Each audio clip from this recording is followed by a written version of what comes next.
4.000 lebih calon siswa SMA di Jawa Barat dicoret karena mengubah data kependudukan agar bisa mendapat sekolah favorit. Apakah jumlah itu masih bisa bertambah? Lalu bagaimana memastikan sistem PPDB zonasi tidak merugikan calon siswa? Kami akan bahas bersama Kepala Dinas Pendidikan Jawa Barat Wahyu Wijaya dan anggota Komisi 10 DPR Andreas Hugo Parera. Selamat malam Pak Andreas, selamat malam Pak Wahyu. Selamat malam Cindy, selamat malam Pak Wahyu. Pak Wahyu, Selamat boleh malam. diceritakan kepada kami dan juga pemirsa Kompas TV awal mula temuan ada 4.000-an calon siswa yang kemudian dicoret namanya. Ya, baik, terima kasih. Jadi saya mohon izin sampaikan yang 4.791 itu sebuah proses yang kami lakukan dari mulai PPDB tahap 1 sampai dengan terakhirnya tahap 2. Jadi ini tidak serta-merta di akhir, tetapi secara proses, secara keseluruhan. Dan ini pun tidak hanya terkait dengan kartu keluarga, tetapi juga terkait dengan nilai, kemudian sertifikat prestasi, kemudian kartu keluarga, dan beberapa hal yang lainnya gitu. Jadi tidak hanya tentang kartu keluarga. Mungkin sebagai awal demikian. Terima kasih. Artinya ada 4.000 lebih calon siswa yang mengubah data kartu keluarga, sertifikat, nilai prestasi. Ini demi mereka bisa masuk sekolah favorit begitu? Ya, sebagai contoh misalnya saya sampaikan terkait dengan dokumennya yang tidak sesuai ya. Misalnya ketika kartu keluarga, sebagai contoh kalau keluarga itu tidak tersambung dengan data yang ada di Capil misalnya. Kemudian terkait dengan kartu keluarga juga ada yang memang tetap memasukkan datanya walaupun itu kurang dari 1 tahun tinggal di tempat yang sesuai dengan kartu keluarga tersebut gitu. Kira-kira itu mungkin yang salah satunya. Ini praktik mengubah data ini pada saat PPDB zonasi seperti saat ini atau sebenarnya praktik sudah terjadi lama, Pak Wahyu?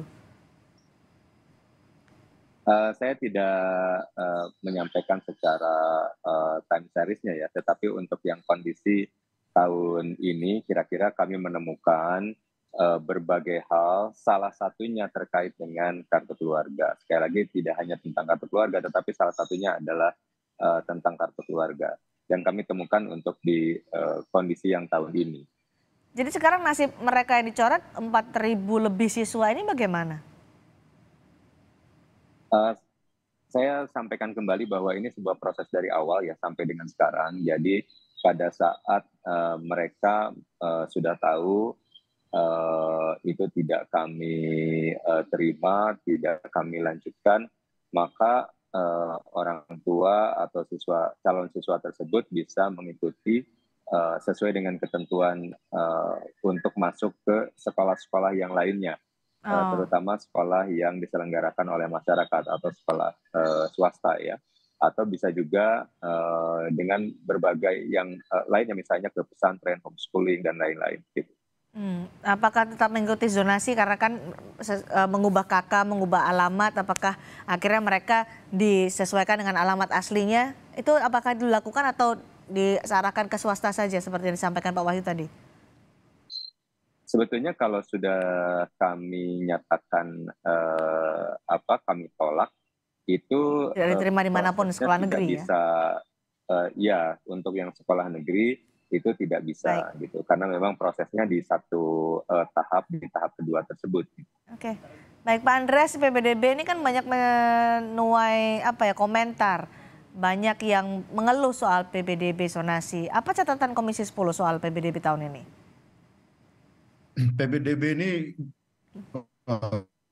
bukan baru tahun ini, kalau tidak salah sudah sejak kurang 7-8 tahun yang terakhir ini gitu. Ya. Dan ini sampai setiap tahun menimbulkan masalah, dan masalahnya selalu yang sama seperti ini, yaitu tapi kalau dulu mungkin lebih sederhana pola kecurangannya, pola manipulasinya sekarang menjadi lebih canggih gitu, dengan termasuk sampai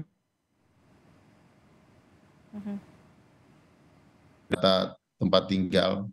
Dan tahun ini mungkin juga salah satu yang terbongkar cukup banyak gitu, dan kita lihat bagaimana itu terjadi di Jawa Barat seperti yang tadi baru dijelaskan oleh Kang Wahyu tadi.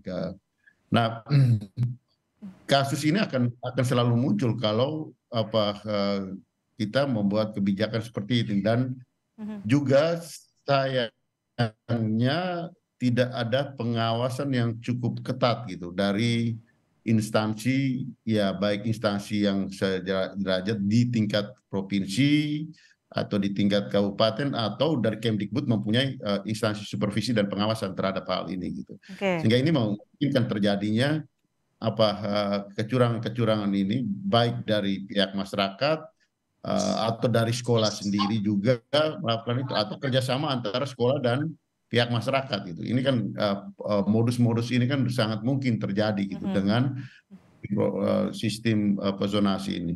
Ini diakibatkan karena memang kita tahu bahwa ketimpangan ya kualitas sekolah antara satu sekolah dengan sekolah yang lain, sehingga menimbulkan ada sekolah favorit dan ada sekolah yang ya biasa-biasa saja, ada sekolah yang mungkin ya orang masuk karena tidak ada pilihan yang lain lagi gitu. Juga antara ya sekolah negeri dan sekolah swasta, meskipun kita tahu juga ada sekolah-sekolah swasta yang ya menjadi sekolah favorit juga gitu. Tapi kebanyakan ya orang lebih cenderung ke negeri karena ya mungkin dari segi biaya dan segi juga Oke, Pak Andreas, selain pengawasan, apalagi yang harus diperbaiki supaya tidak terulang lagi kasus-kasus seperti yang kita dengar di PPDB zonasi ini? Pak Andreas? Saya kira kriteria zonasi ini, ya, halo? Ya, silakan. Halo, ya, kriteria zonasi ini memang di kota-kota bermasalah, di kota-kota besar. Kayak saya sekarang ada di NTT ini, di Flores ini. Ya, kami baru acara dengan para guru, juga dengan ada kadis di sini. Saya tanya ke mereka, memang di sini tidak terlalu masalah. Kalau di luar Jawa, di luar kota-kota besar gitu, nggak terlalu ada masalah soal itu. Masalahnya karena terutama di kota-kota besar, dan ini karena sekolah favorit itu gitu. Sehingga kebijakan secara nasional saya kira juga tidak terlalu tepat, karena ide dasar dari zonasi ini sebenarnya baik. Adalah mendekatkan sekolah dengan siswa, juga kemudian ini juga untuk pemerataan dalam arti ya penyebaran ke ya siswa yang ya pintar dan siswa yang biasa-biasa saja di satu sekolah. Ide dasarnya sebenarnya baik, cuma di dalam pelaksanaannya ini memang ya itu tadi, karena menimbulkan banyak kemungkinan terjadi kecurangan, karena itu tadi, karena tidak adanya pengawasan dan supervisi yang kuat dari pihak otoritas yang ada di ASDA, dalam hal ini Kementerian Pendidikan dan Kebudayaan. Jadi kalau menurut Pak Andreas, saya melihat perlu ini dievaluasi dalam arti gini, mungkin untuk untuk SD SMP itu kita bisa melakukan zonasi dengan mungkin dengan komposisi porsi ya. Tetapi kalau untuk SMA SMK ya sudah, ini kita pakai prioritaskan pada sistem seleksi. Kenapa Anda menganggap seleksi lebih baik dibandingkan PPDB zonasi?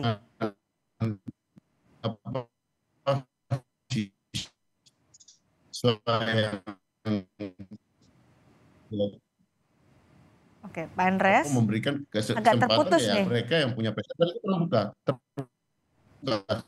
transparan. Oke, baik. Nanti saya akan ke Pak Andreas dulu karena tadi sinyalnya kurang baik, Pak Andreas. Nanti akan saya dengarkan lagi penjelasan dari Pak Andreas terkait dengan selain pengawasan, apalagi yang harus dievaluasi pada PPDB. Kalau SMA, tingkat SMA seharusnya seleksi. Apakah seleksi ini bisa lebih baik dari PPDB zonasi? Saya ke Pak Wahyu lagi. Pak Wahyu, soal PPDB tadi Pak Andreas menyatakan kalau SMA lebih baik seleksi sajalah. Kalau menurut Anda bagaimana? Ya, pada prinsipnya semua hal juga bisa menjadi baik ya, Mas Indi, karena maksud saya begini, tadi Pak Andreas juga sudah menyampaikan bahwa zonasi juga diniatkan dengan segala kebaikan gitu ya, dan itu juga banyak nilai-nilai positifnya gitu.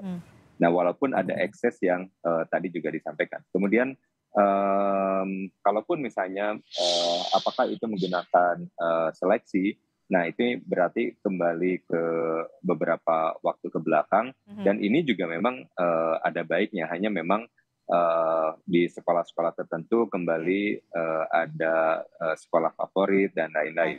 Maksud saya sebetulnya rencana pengembangan pendidikannya itu seperti apa, kemudian kekurangan-kekurangan seperti apa yang hari ini terjadi, kemudian apa juga yang kita sama-sama bisa perbaiki. Misalnya apakah kekurangan sekolah, kekurangan fasilitas, kemudian berbagai hal lain. Nah, sehingga kita bisa juga perbaiki demikian. Oke.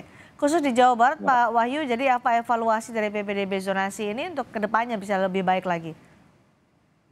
Ya, yang pertama kami juga mencoba mengidentifikasi berbagai apa yang blank zonasinya gitu ya, sekolah-sekolah tidak ada misalnya gitu.